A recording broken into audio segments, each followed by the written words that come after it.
सो hey guys welcome back. स्वागत है आप सभी लोगों का एक और नई वीडियो में। तो आज के इस वीडियो के अंदर हमारे एक लेजेंडरी पोकेमॉन का मेगा एवोल्यूशन देखने वाले हैं। एंड हर एक से मेरा मतलब लिटरली हर एक से, यानी कि जिनको मिला है उनका भी देखेंगे एंड जिनको नहीं मिला है उनका भी देखेंगे। एंड पोकेमॉन वर्ल्ड में टोटल 59 लेजेंडरी पोकेमॉन है जिन सबको लेना एक साथ इम्पॉसिबल था। तो ये वीडियो दो पार्ट्स में डिवाइडेड होगी। अगर इसके ऊपर अच्छा रिस्पॉन्स आता है तो सेकंड पार्ट भी आएगा। तो हाँ, डेफिनेटली वीडियो काफी इंटरेस्टिंग तो होने ही वाली है। वीडियो को अभी से एक लाइक कर देना एंड चैनल को सब्सक्राइब करके बेल आइकन को प्रेस कर देना। तो अभी के लिए वीडियो को स्टार्ट करते हैं। Let's get started. तो सबसे पहले स्टार्ट करते हैं जनरेशन 1 यानी कि कैंटो के लेजेंडरी पोकेमॉन से, जो कि हैं आर्टिकुनो, ज़ैप्डोस एंड मोल्ट्रेस। तो ये तीनों ही पोकेमॉन एक ही ट्रियो के मेंबर है, जो कि है लेजेंडरी बर्ड्स ट्रियो। तो इन तीनों ही पोकेमॉन को मेगा एवोल्यूशन नहीं मिला। हालांकि इकलौते से लेजेंडरी पोकेमॉन थे जिनको रीजनल फॉर्म मिले थे, बट इसके बावजूद भी उनको मेगा एवोल्यूशन नहीं मिला था। तो अगर इन तीनों ही पोकेमॉन के पास कोई मेगा एवोल्यूशन होता तो कुछ इस तरह का दिख सकता था। अब ये बेस्ट मेगा एवोल्यूशन का फैन आर्ट या फिर डिजाइन थी जो कि मुझे इन पोकेमॉन के लिए देखने को मिली थी। और इन तीनों ही पोकेमॉन के डिजाइन को देखकर लगता है कि इसमें से सिर्फ एक ही पोकेमॉन की टाइपिंग बदलती मेगा इवॉल्व होने के बाद, जो कि होता है मेगा ज़ैप्डोस, जिसकी टाइपिंग इलेक्ट्रिक और रॉक टाइप हो सकती थी। और बाकी दोनों पोकेमॉन यानी कि आर्टिकुनो की टाइपिंग है आइस एंड फ्लाइंग टाइप, जो कि मेगा इवॉल्व होने के बाद भी इसके ऊपर पूरी तरह से सूट कर रही है। और सेम कैसे मोल्ट्रेस के साथ इसकी टाइपिंग भी पूरी तरह से सूट कर रही है इसके मेगा एवोल्यूशन के लिए, जो कि flying and fire type. And इसके अलावा मुझे ये वाली डिजाइन भी मिली थी, बट ये वाली डिजाइन मुझे पिछली वाली डिजाइन से ज्यादा पसंद नहीं आई। और कैंटो का जो fourth and last legendary Pokemon था वो था म्यूटू। अब जहाँ पे कुछ लेजेंडरी पोकेमॉन को मेगा एवोल्यूशन मिले ही नहीं है, वहाँ पे म्यूटू को दो मेगा एवोल्यूशन मिले हैं। और इसके पीछे का रीजन उसकी पॉपुलैरिटी है। तो already Mega Mewtwo X and Mega Mewtwo Y काफी ज्यादा अच्छे लगते हैं, बट अगर इनका कोई मेगा जी होता यानी कि थर्ड मेगा एवोल्यूशन होता तो कुछ इस तरह का दिख सकता था। तो इसके मेगा जी के लिए मुझे दो डिजाइन मिले थे जो कि आपके स्क्रीन पे, एंड ये दोनों बहुत ज्यादा कूल लग रहे थे। एंड दोनों ही डिजाइन मुझे Mega Mewtwo X and Mega Mewtwo Y के कॉम्बिनेशन लग रहे हैं। और इन दोनों में से मुझे ये वाला डिजाइन थोड़ा स्पीड के ऊपर फोकस लग रहा है, एंड वहीं पे दूसरा वाला डिजाइन जो कि ये वाला है वो मुझे अटैकर लग रहा है। एंड हाँ यार, दोनों ही डिजाइन अपने अपने जगह पे काफी ज्यादा अच्छे हैं। तो मुझे कमेंट्स में बताना कि दोनों में से आपको कौन सा ज्यादा अच्छा लग रहा है।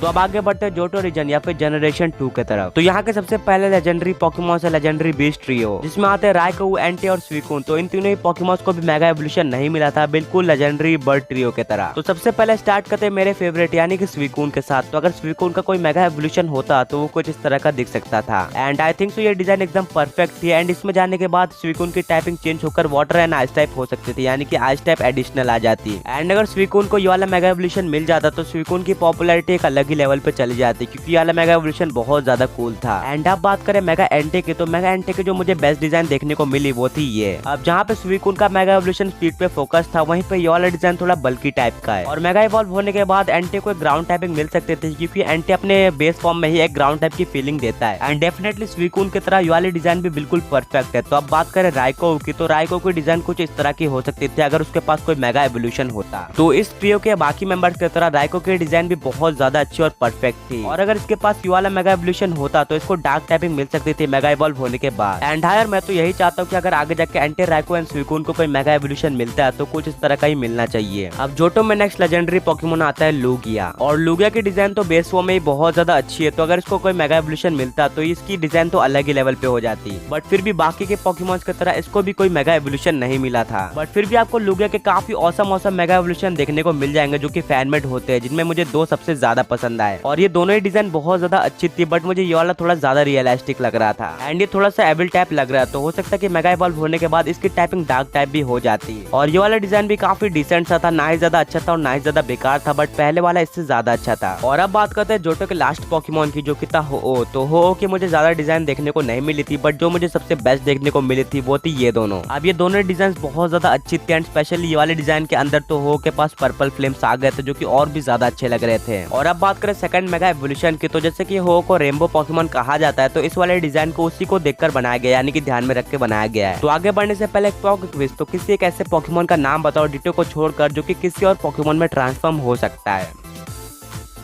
अब नेक्स्ट आता है जनरेशन 3 या फिर हुइन रीजन। इसके अंदर 8 लेजेंडरी पोकेमॉन्स थे, जिनमें सबसे पहले थे लेजेंडरी टाइटन्स यानी कि रेजिरॉक, रेजाइस एंड रेजिस्टील। तो सबसे पहले स्टार्ट करते हैं रेजाइस के साथ। तो रेजाइस के भी लिटरली बहुत औसम मेगा एवोल्यूशन थे, जिनमें मेरा सबसे ज्यादा फेवरेट ये वाला था। और इसको मेगा इवॉल्व होने के बाद जो टाइपिंग मिली है वो है आइस एंड फ्लाइंग टाइप। तो फ्लाइंग टाइप थोड़ी सी लॉजिकल लगेगी, बट इसके पीछे अगर आप ध्यान से देखोगे तो इसको क्यूरम जैसे विंग्स मिले हैं। बट देखा जाए तो फ्लाइंग टाइप ऐसे बल्कि पोकेमॉन्स के ऊपर अच्छी नहीं लगती, तो इसको कोई और इससे भी अच्छी टाइपिंग मिल सकती थी। और अब बात करें रेजिस्टील की, तो मुझे रेजिस्टील का ये वाला डिजाइन सबसे ज्यादा पसंद आया मेगा एवोल्यूशन के लिए। अब ये वाली डिजाइन मुझे एक तरह से रेजिस्टील और नेक्रोजमा का फ्यूजन लग रहा है। जैसे कि इसकी बॉडी तो रेजिस्टील की है, बट जो इसकी डिजाइन एंड कलरिंग वगैरह है वो बिल्कुल नेक्रोजमा की तरह है। तो अगर इसको ध्यान में रखे तो इसकी सेकेंडरी टाइपिंग साइकिक या फिर डार्क टाइप हो सकती है, end of course first typing तो स्टील टाइप ही होगी। अब जो लेजेंडरी टाइटन का लास्ट मेंबर है वो है रेजिरॉक। तो रेजिरॉक का मेगा एवोल्यूशन कुछ इस तरह का दिख सकता था। अब ये वाली डिजाइन उतनी ज्यादा अच्छी नहीं लग रही है, बट इससे बेटर मुझे मेगा एवोल्यूशन मिला ही नहीं रेजिरॉक का। अब जो होइन के नेक्स्ट लेजेंडरी पोकेमॉन है वो है इयोन डुओ यानी कि लाटियास एंड लाटियोस। तो लकीली इन दोनों पोकेमॉन्स को मेगा एवोल्यूशन मिले थे, जिस वजह से दोनों ही पोकेमॉन्स कुछ ऐसे गिने चुने पोकेमॉन्स में से एक हो जाते हैं जिनको मेगा एवोल्यूशन मिले थे, एंड वो लेजेंडरी भी हैं। तो सबसे पहले बात करते हैं लाटियास की। तो अगर लाटियास के पास कोई सेकेंडरी मेगा एवोल्यूशन यानी कि मेगा लाटियास वाई होता तो कुछ इस तरह का दिख सकता था। तो अगर ये वाला मेगा एवोल्यूशन लाटियास को मिलता तो इसकी टाइपिंग होती ड्रैगन एंड फ्लाइंग टाइप, यानी कि लाटियास की साइकिक टाइप हटा के फ्लाइंग टाइप आ जाती। एंड सच में यार ये वाली डिजाइन बहुत ज्यादा कूल है, एंड अभी वाले ओरिजिनल मेगा एवोल्यूशन से तो ज्यादा ही अच्छी है, क्योंकि मेगा इवॉल्व होने के बाद ऑलमोस्ट दोनों ही पोकेमॉन्स की सेम डिजाइन है, तो उससे अच्छा ये वाली डिजाइन ही ज्यादा बेटर है। एंड बात करें लाटियोस की, तो अगर लाटियोस के पास कुछ सेकेंडरी मेगा एवोल्यूशन होता तो कुछ इस तरह का दिख सकता था। इसमें जाने के बाद लाटियोस की typing dragon and steel type हो जाती है, एंड ये दोनों ही मेगा एवोल्यूशन मुझे ओरिजिनल वाले से ज्यादा पसंद आए। तो अब आता है इनका लास्ट लेजेंडरी ट्रियो यानी कि वेदर ट्रियो, जिसके अंदर आते हैं ग्राउडाउन, रेक्वाजा एंड क्योग्रे। इन तीनों पोकेमॉन्स में से रेक्वाजा इकलौता है जिसको मेगा एवोल्यूशन मिला है, जो कि मेगा रेक्वाजा। एंड ग्राउडाउन एंड क्योग्रे को मेगा एवोल्यूशन तो नहीं, बट उनके खुद के एक अलग से फॉर्म्स मिले जो कि प्राइमल फॉर्म, जिनकी पावर बिल्कुल मेगा एवोल्यूशन के तरह ही है। तो स्टार्ट करते हैं रेक्वाजा से। तो रेक्वाजा के पास ऑलरेडी बहुत ज्यादा अच्छा मेगा एवोल्यूशन है, एंड कोई भी इससे अच्छा fan made mega evolution design नहीं कर सकता है। तो फिर भी कोई डिजाइन अगर मेरे को देनी ही होती इसके सेकंड मेगा एवोल्यूशन के लिए तो मैं ये देता। अब ये वाले जो डिजाइन है वो कॉम्बिनेशन है नॉर्मल वाले मेगा रेक्वाजा के एंड शाइनी मेगा रेक्वाजा के, जो कि हमें देखने को मिला था Hoopa and the clash of ages में। और अगर आप ध्यान से देखोगे तो इसके पास क्लॉस की जगह पे कैनस है, जो कि इसको और भी ज्यादा पावरफुल बना देते हैं। बट स्टिल ये वाला मेगा एवोल्यूशन ओरिजिनल वाले से अच्छा नहीं था, ओरिजिनल वाले को अलग ही लेवल की डिजाइन दी गई थी। और बात करें वेदर ट्रियो के नेक्स्ट मेंबर की, तो वो है ग्राउडाउन। तो ग्राउडाउन की डिजाइन इन दोनों डिजाइन में से कोई एक हो सकती थी। हाँ, ये वाला फैन मेड डिजाइन जायगंटामैक्स फॉर्म के लिए है, बट फिर भी ये मेगा एवोल्यूशन में भी अप्लाई किया जा सकता था। और ये वाला डिजाइन मुझे प्राइमल ग्राउडाउन से भी ज्यादा अच्छा लगा, स्पेशली जो इसके पर्पल इफेक्ट थे वो तो और ज्यादा अच्छे थे। एंड जो सेकंड मेगा एवोल्यूशन था वो था ये भी काफी डिसेंट सा था, बट पिछले वाले से ज्यादा अच्छा नहीं था, एंड प्राइमल ग्राउडाउन तो इससे ज्यादा बेटर था ही। तो अब बात करें वेदर ट्रियो के third and the last member की, तो वो था क्योग्रे या फिर कायोगर। एंड बाकी दो पोकेमॉन्स के मुकाबले मुझे इसकी उतनी ज्यादा डिजाइन देखने को नहीं मिली, बट जो सबसे बेस्ट मिली थी वो थी ये। इसमें और प्राइमल क्योग्रे में उतना ज्यादा डिफरेंस नहीं था, बट इसके पास एक एक्स्ट्रा ड्रिल आ गई थी जो कि और ज्यादा ऑसम थी, बट स्टिल प्राइमल क्योग्रे इससे अच्छा था। एंड जो सेकंड डिजाइन मुझे देखने को मिली थी वो थी ये। तो पिछले डिजाइन में थोड़ा सा प्राइमल क्योग्रे का लुक था, बट ये वाली डिजाइन बिल्कुल डिफरेंट है प्राइमल क्योग्रे से। वेल गाइस, आज के इस वीडियो के अंदर बस इतना ही था। अगर आपको वीडियो पसंद आई है तो वीडियो को लाइक कर देना। लाइक हम रखते हैं 4000 लाइक्स का, एंड चैनल को सब्सक्राइब करके बेल आइकन को प्रेस कर देना। तो मिलेंगे ऐसे ऑसम कंटेंट के साथ। Until then, peace out.